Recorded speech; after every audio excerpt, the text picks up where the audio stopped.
Olá, meus amigos, um dia de muita paz para todos nós. Hoje, exatamente 28 de junho de 2021, estamos todos nós reunidos para estudarmos a obra, o Livro dos Espíritos. Hoje nós iremos dar continuidade ao livro 1 do capítulo 1, Prova da Existência de Deus. Nós iremos hoje estudar a questão de número 4. Vamos envolver a nossa querida amiga Carla, que irá fazer a nossa prece de abertura.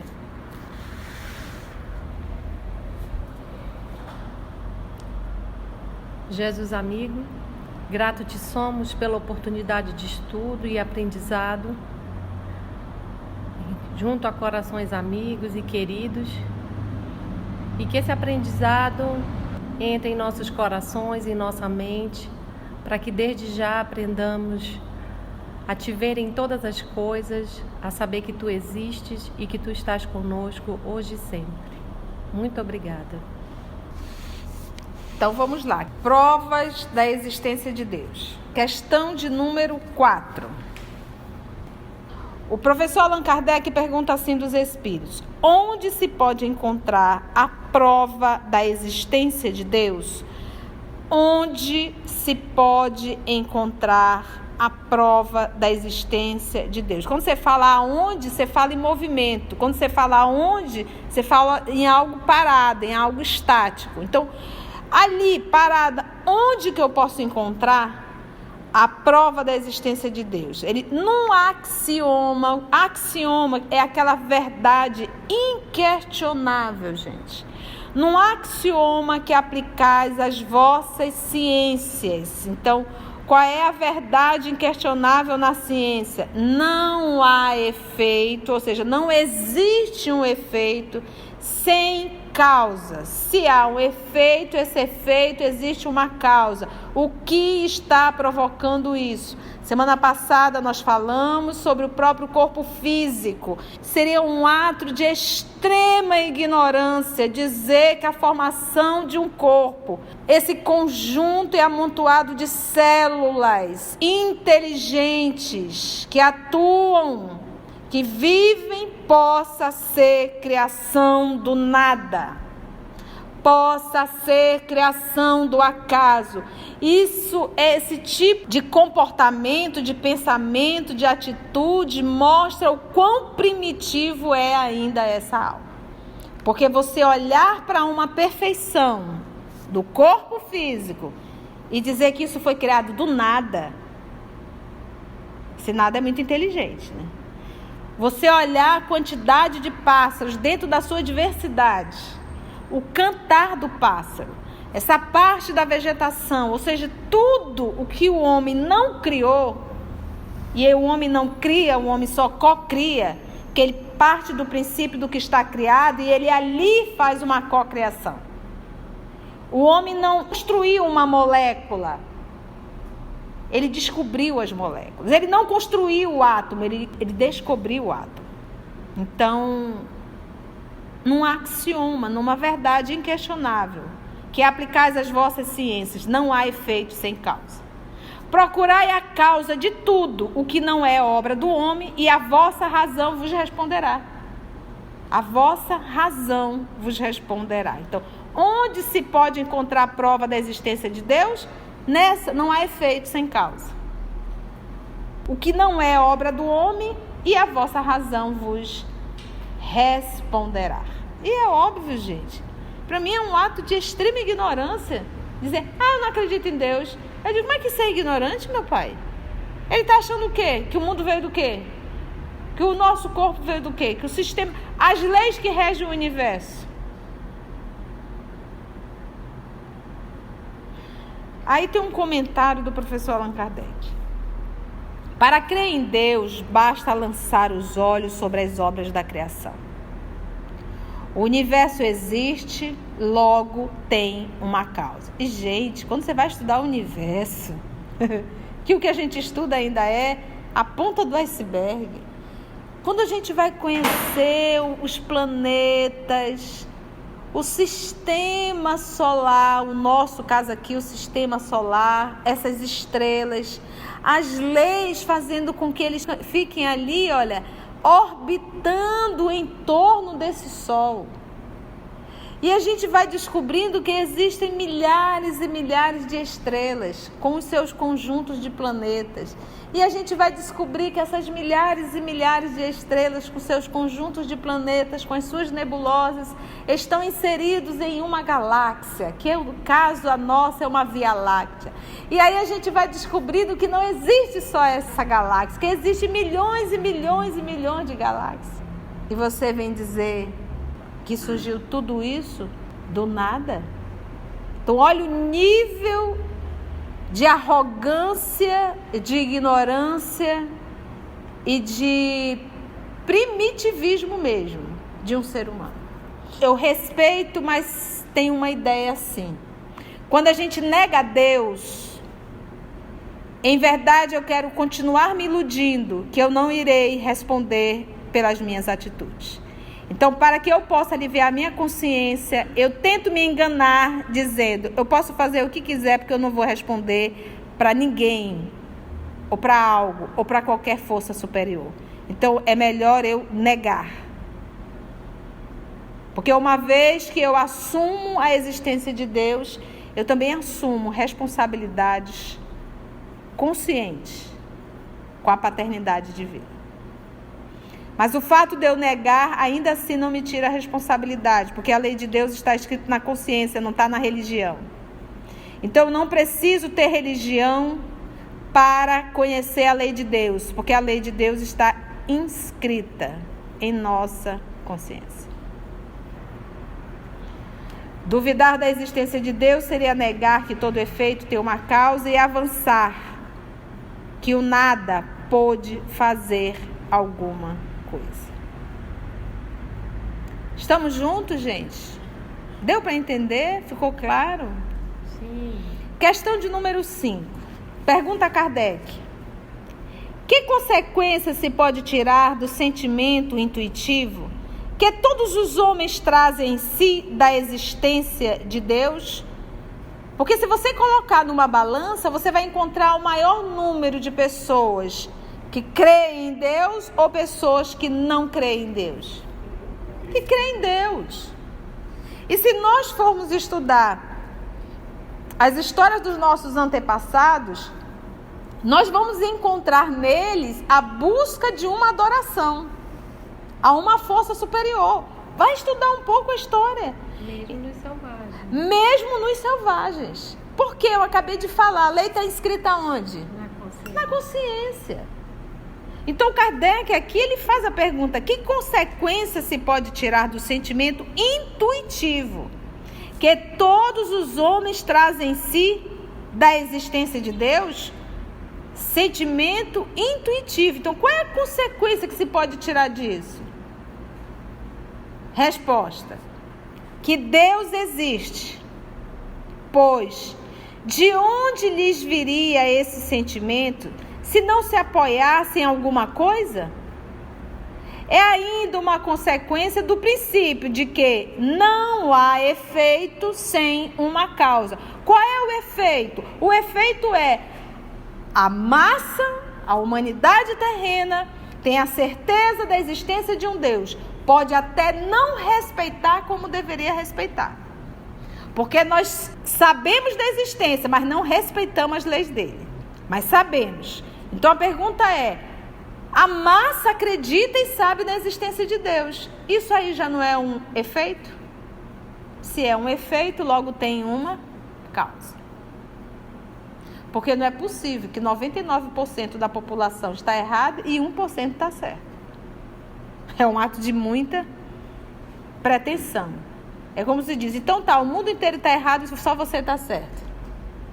Na sua crença aí das explosões e que tudo veio do nada. Eu digo que uma pessoa que fala isso não conhece nem o corpo humano. E o pior, quando você vê homem da ciência negando. Eu gosto muito da frase do Einstein. Ele dizia, para minha surpresa, quando eu faço uma descoberta, eu encontro Deus lá dentro. Então isso é um homem inteligente. Mas o homem da ciência, o homem que estuda a ciência, conhecendo o organismo, conhecendo a anatomia, conhecendo a biologia, conhecendo a astronomia, e dizer, Deus não existe? é muita burrice. Estamos juntos? Vamos para o número 6. Tá dando? A tia tá explicando direitinho? Pergunta de número 6 de O Livro dos Espíritos. O sentimento íntimo que temos da existência de Deus não seria fruto da educação e das ideias adquiridas? Então, logo há pouco ele perguntou nesse sentimento intuitivo. Kardec não tem dúvida, mas ele está aqui levantando todos os questionamentos da pseudo-humanidade, do pseudo-intelectual. Não, na verdade, a humanidade acredita em Deus porque alguém o educou. Isso é uma educação que é dada. Não que isso é um sentimento intuitivo do homem. Que a religião foi se impondo e foi colocando isso na cabeça das pessoas. Então a pergunta é: o sentimento íntimo que temos da existência de Deus, não seria fruto da educação e das ideias adquiridas? Resposta dos Espíritos: se assim fosse, por que os vossos selvagens teriam esse sentimento? Então, olha só, os selvagens não tinham ninguém para educá-lo. E ainda assim, ele já trazia esse sentimento. E Kardec faz um comentário. Se o sentimento da existência de um ser supremo fosse apenas produto de um ensino, não seria universal. E, como sucede com as noções científicas, só existiria nos que houvessem podido receber esse ensino. E nós sabemos que todos, inclusive os homens, como disse a nossa irmã também aqui, a Carlinha, nos selvagens. Essa necessidade de adorar um algo superior. Questão de número 7. Poder-se-ia encontrar nas propriedades íntimas da matéria a causa primeira da formação das coisas? Opa! Olha aqui a pergunta, olha como ele é. Porque lembra da história das explosões, que tudo começaram das explosões, da união dos gases, lembra disso? E essa matéria aqui que ele está falando, não é a matéria que os espíritos consideram matéria. Essa aqui do Kardec, ele está falando aqui já dos gases, dos átomos. Poder-se-ia encontrar as propriedades íntimas da matéria a causa primeira da formação das coisas, ou seja, não está na matéria. Aí eles respondem, mas, então, qual seria a causa dessas propriedades? Quem fez os gases? Quem construiu os átomos? Os elétrons?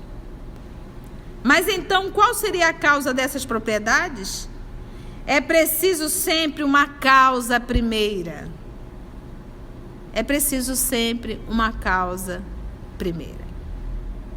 O princípio de tudo, o início de tudo. E mesmo assim, essa criação primeira, ela está subordinada às leis.